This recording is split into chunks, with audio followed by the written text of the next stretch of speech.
او د درسونو خو فضل الله دا ډېر مفید و. موږ غواړو په راتلونکي کې هم دا رقم پروسې او موږ ته تطبیق سي او د هفتې 2 ورځې نور درسونه موږ ته راکړل شي او تر څو چې موږ پوهاوی نور هم زیات شي. نو ډېر ښه سیمینار او ډېر مجاهدین او ډېر د شبعاتو مشران مسؤلین ډېر په شوق سره راتلل خپل درسو ته متوجه وو او ډېره فایده یې دغه وه چې هر مسؤل خپل کار ته او کوم زده کړې چې دلته وکړلې عقیدتی زده کړو ته ډېر متوجه شول. پلان 6 ماهه‌ای را که از طرف بزرگان برای ما داده شد، البته پلان درسی و عقیدتی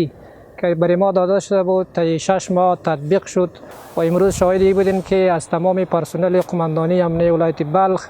و امتحان گرفتیم و همه بزرگان شاهد امتحان بودند. الحمدلله امتحان هم به طور شفاف و به طور واضح به اختتام رسید. او دا ټول جزئی تعامونه چې مربوط د قماندانۍ دي که د ولسوالیو قماندانۍ دي او که مربوطه کوم جزئی تعامونه چې دي لکه شهرا یا کوم هغه مربوطه سي نظامی کسان چې په هر ځای کې د ټولو څخه دا امتحان اخیستل کېږي او انشاءالله ډېر د دې پرسونل د دې قماندانۍ ډېر په دې خپله درسو کې کامیاب دي او په امتحان کې مې انشاءالله تاسې حاضران ګورئ چې په کومه طریقه چې د امتحان د ډېر ښه برابر پرسونل یې برابر ده انشاءالله.